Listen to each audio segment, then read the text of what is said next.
beautiful Tian Shan Mountains in the southern-eastern region of Kazakhstan, at whose feet lie the country's largest city, Almaty, which this year hosts the IJF's 2012 World Judo Masters. Media teams and officials have come from all over the globe as they await the outcome of the first IJF World Circuit event of the Olympic year 2012. Last month, the sun set on the 2011 circuit with the final Grand Prix in Qingdao, China.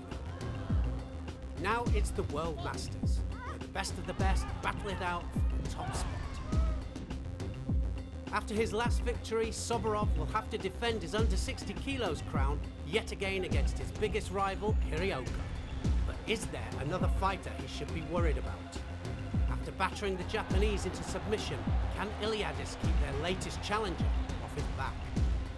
Can Matsumoto bounce back against her rivals, including her compatriot Sato, the young Brazilian throwing machine Silva, and her old nemesis Monteiro of Portugal? Can Anai hold on to his #1 spot against Groll and home favourite Rakov? In Chimea's absence, who will throw down the gauntlet at under 78 kilos? Will the Japanese women continue to dominate? And who will come out on top at under 73 kilos? But we start with the under 70 kilograms, where Decos of France was once again looking to eclipse her rivals. After an easy win against Kazakhstan's Erdobayeva with a Jujigatami arm lock, she took out the world #5 Tachimoto of Japan with a fantastic shoulder throw for Wazari. Set up a final with Tachimoto's countrywoman, the world #3 Kanahara. So Lucy Decos then, quite clearly the world #1, but Kanahara is the last person to have beaten her in 2010. But this is 2012, the Olympics loom, and Lucy Decos just wants to stamp her authority here. She wants to win that Olympic gold medal, obviously. Oh, Chigari there. She opens up the account. Kanahara very good with her feet, but Lucy Decos is something else. Left-handed fighter, it's left against right. Nice attack there from Kanahara. Decos tried to control the head. She has the sleeve, that's what she's so good at getting. Oh, she's onto the arm and she gets the juji. And, well, big mistake there from Kanahara. Dropped down, left Sianagi and left the arm up. You can't do that with this woman. She was straight onto the arm, she leant back, and look at that, the submission comes from Kanahara. And it's all about the Olympic Games, the preparation for the Olympic Games, and the one title that Lucy Decos wants so badly that she hasn't got. Brilliant stuff from Decos. At the Olympic Games, I want to take the gold. It's the only medal I'm missing. Right now, I'm #1 in the world, so I want to have this title. I know that everything depends on that day. Everything that goes before it is one thing, but the Games is something special. And it's true that in Beijing I was one of the favourites and I took silver. So this year I definitely want to win. At under 78 kilograms, the world #1 was not in action. But in Chimeo's absence, the world #6 Yang and #2 Ogata of Japan were looking to impress, and both battled through to set up a semi-final showdown. Ogata overcame world #11 for Kirk of the Netherlands with a clever foot sweep for Ippon. Whilst Yang showed off her skill on the ground, holding the Hungarian Jew on her back for 25 seconds to give her the win.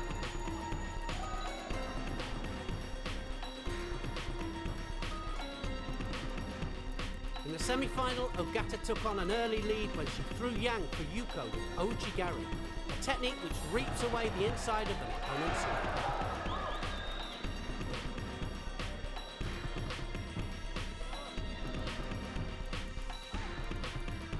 But it quickly went downhill from there for Ogata as she walked on to a huge Uchimata from Yang, which planted her firmly on her back and ended the contest. Facing off against Yang in the final would be Brazil's bright young prospect Agua. She showed off some great foot sweeps in her eliminations. First against world number 16, Okamura. And then against number 14, Valenska of Slovenia in the semi-final. Who would come out on top in the final? Yang Zhu Li then, China, the defending Olympic champion. But Agua is the one coming through, and it's 1-1 between these two. All in 2010 that was, but watch out for Agua because she's the one coming on to form. Absolutely spectacular all day. Going forward all the time, and Yang is on the back foot a little bit here. Agua just wants that big arm over the top, trying to dominate the head. And she was oh, she drives Yang back, and it's a massive ippon in the final, and Yang, well, she was almost unconscious getting up there, and I think she banged her head on the way over. Absolutely incredible. She's won all her fights, well, all within a minute, minute and a half, all the way through the day against world-class opponents. And you've got to say that Agua has got to be a real threat for that Olympic gold medal. It was a great day for me. I've been practicing and training a lot for the Masters. It's a very hard and important competition worth a lot of points. So I did everything I could to win this competition.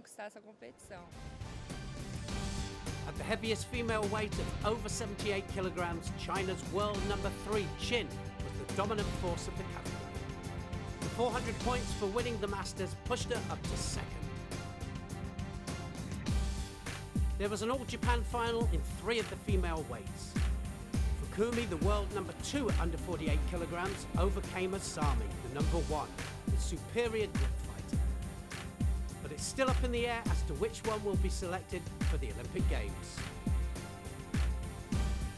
The under 52 kilos final was between another world number 1 and 2 from Japan. Yoshida, the number 1, strengthened her position at top spot over Nakamura after throwing her for ippon. Yoshida is in pole position for Olympic selection and Olympic gold. In the absence of world number 1 Iman, the number 2 Ueno took full advantage, winning the gold medal at under 63 kilos. Her final victory over Tanaka pushed her to top of the pile. But Iman will be looking to regain number 1 position at the Paris Grand Slam in 3 weeks. In the under 57 kilos category, one woman dominated in 2010. Kaori Matsumoto capped off an incredible year by taking her first world title. But 2011 was a year to forget. Losing first to Montero at the Masters in Baku, then to Brazil silver in Dusseldorf. Most significantly, just 5 months ago in Paris, to Saito in the semi-final of the World Championships. Matsumoto comes to Almaty with one thing on her mind, to make sure that 2012 is her year. But the 3 women who beat her in 2011 are all out to stop that from happening. After holding down Kazakhstan's Mingazova, Matsumoto almost came unstuck against Olympic champion Quantavala, getting caught for a wazari before turning things around with a sharp piece of footwork. Silva lay in wait in the semi-final. With 30 seconds to go, Silva attacked, but Matsumoto rode it and took her backwards and into a hold down. It put her through to the final.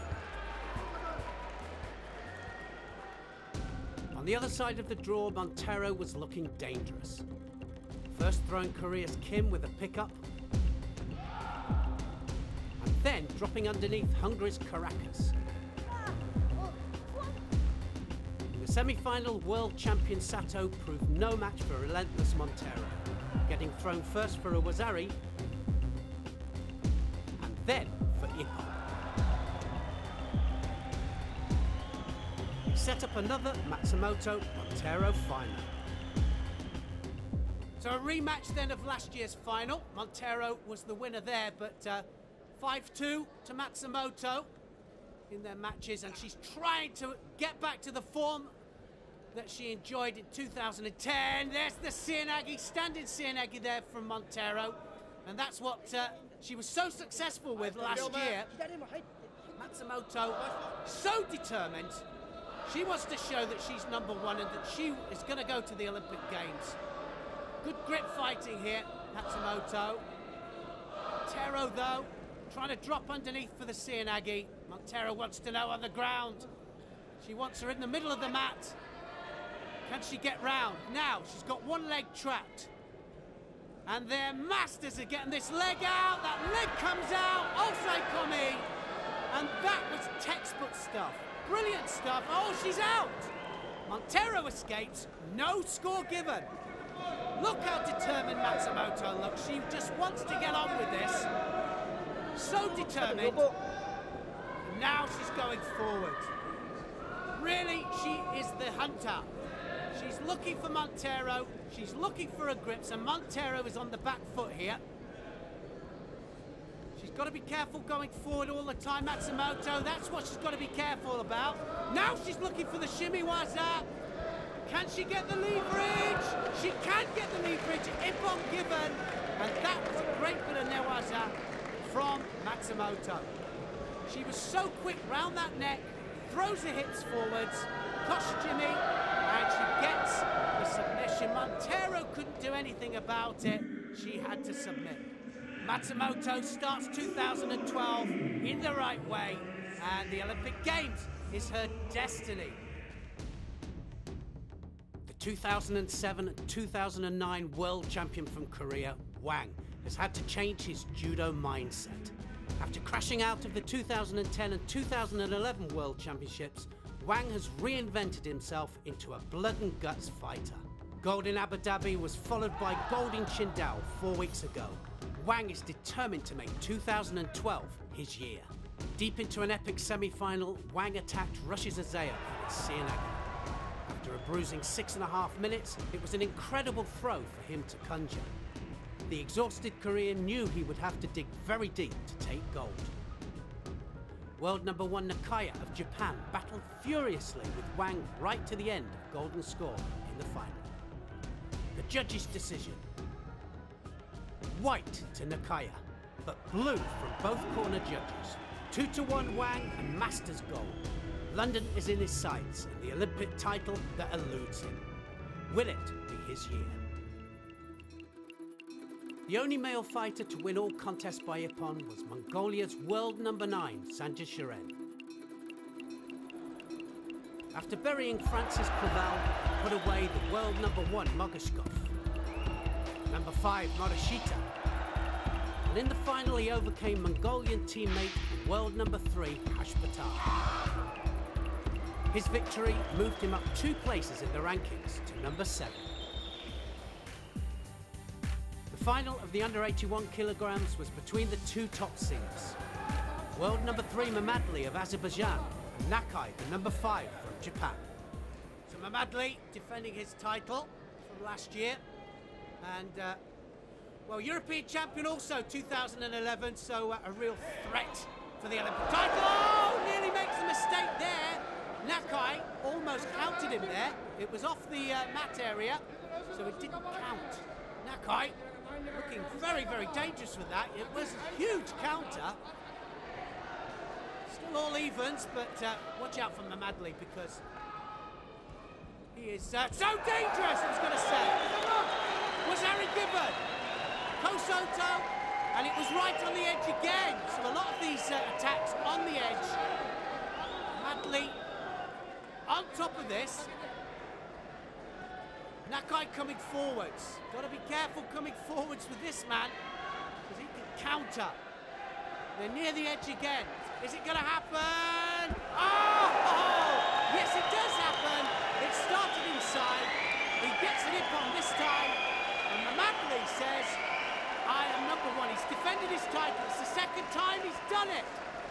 Can Mamadli pose a threat then to Kim?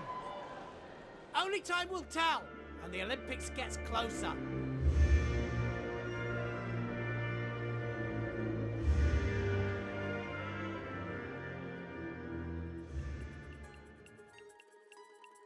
The world number 1 at under 90 kilograms, Greece's Ilias Iliadis, was out to strengthen his position as top dog. In his opening bout, he defeated Korea's Lee by Wazari. In his quarter-final awaited Masashi Nishiyama. The Japanese fighter was on good form and had started the day with victory over Russia's Denisov, the world number 7. In a tight contest, Nishiyama was too strong for Iliadis and won 2-1 on penalties. He went into the final and there he overcame Russia's Vobrasov. Nishiyama is now one of the big guns in the category. He moved up from 8th to world number 4. There was a lot at stake in the semi-final of the under 100 kilos. Japan's Anai knew that defeat to Kazakhstan's superstar and world number 4 Rakov would mean surrendering his 2-year claim to being world number 1. Well, you've got the 2009 world champion against the 2010 world champion. And Anai, well, dominating the head at the moment. Rakov got to get that head up. But Rakov always dangerous. Now, got the sleeve, Rakov. Now what's going to happen? Diashibarai, that's what's going to happen. That was unbelievable. And Kazakhstan have their first finalist. And Anai will lose his number 1 spot now because of that incredible Diashibarai. Look at that opportune moment from Rakov. Pure judo. The party continued into the final when Vrol of the Netherlands went down to Rakov in a unanimous referee's decision. Rakov had won the host nation the gold medal they were so desperate for.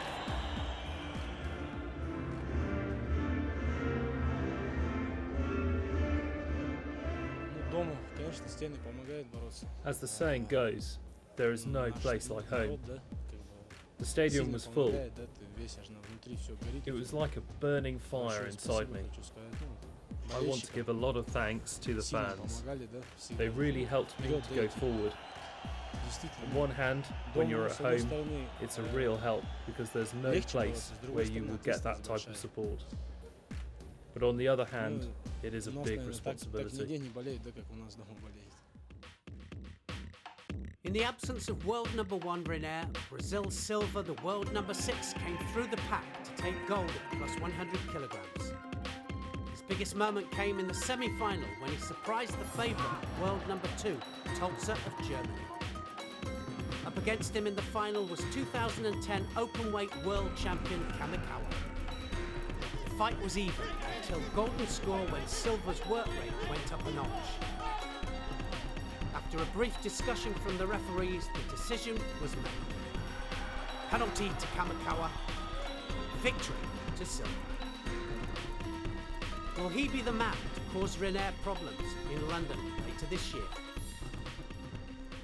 The longest unbeaten run currently in judo is that of Uzbekistan's Rishad Soborov in the under 60 kilos category.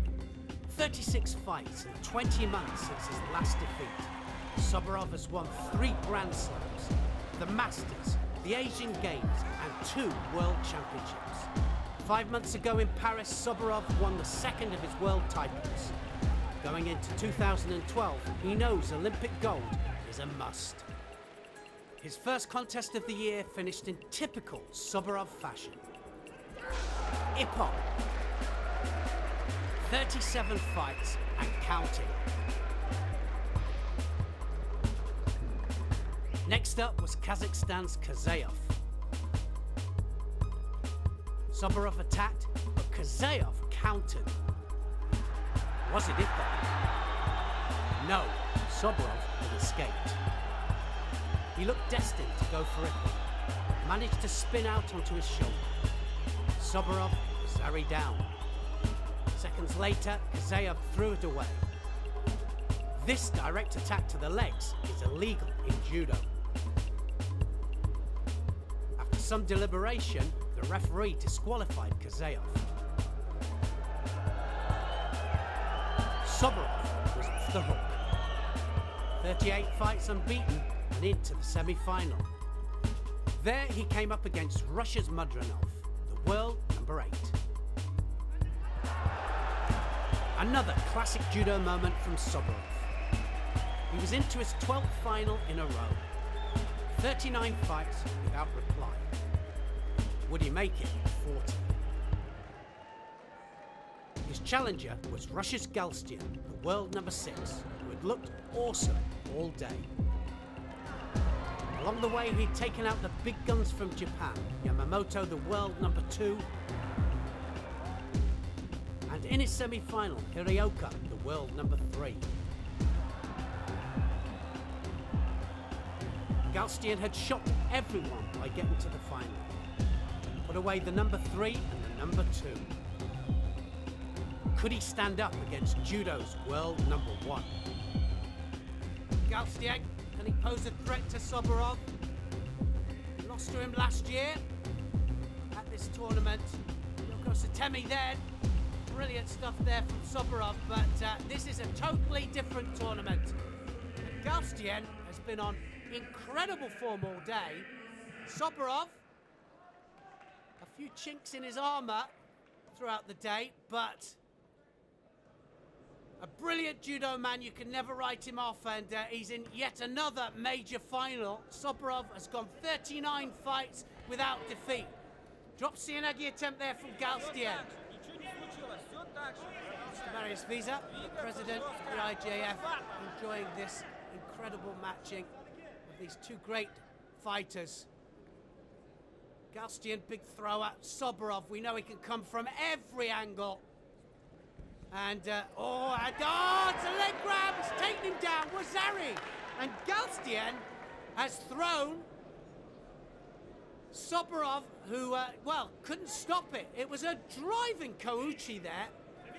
And drops for the Sienagi, changes direction. He's down to Wazari. Soborov now got to come back. We've seen him come back so often before. But Galstian is climbing on top of this match. Look at this. And Soborov is struggling. You can see there that his coach is saying, you've got to go forwards. Soborov, one step behind. Galstian is hitting him first off every time, and Soborov can't catch up. Oh, and he's got taken backwards. The Okuruma that he scores with so often. He gets countered with an Ashiwaza, and Soborov has lost his unbeaten run. 39 matches without defeat. This would have been his 40th, but he had to concede to Galstian, who was on incredible form. And that Ashiwaza drove Soborov backwards, and, Galstian was unbeatable today. Soborov, is this going to affect his mental state for the Olympic Games? Can he pull it back? Galstian now knows how to beat Soborov. Soborov now has to dig deep, and he has to prove that he can bounce back from a situation like this in order to win Olympic gold medal. 2 times world champion, but he's yet to win the Olympics. Is this the man that is going to stop him?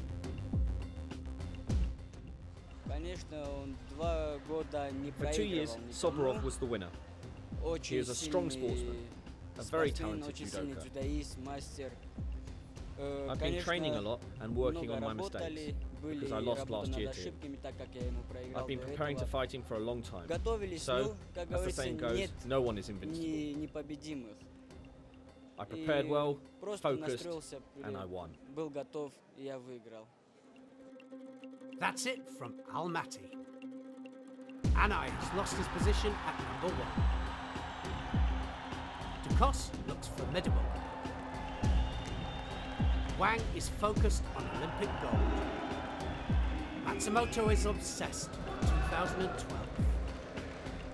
And Soborov has finally lost. Will Galstian be the man to stop him in London? Join us in 3 weeks for the Paris Grand Slam, the curtain opener for 2012 IJF World Circuit.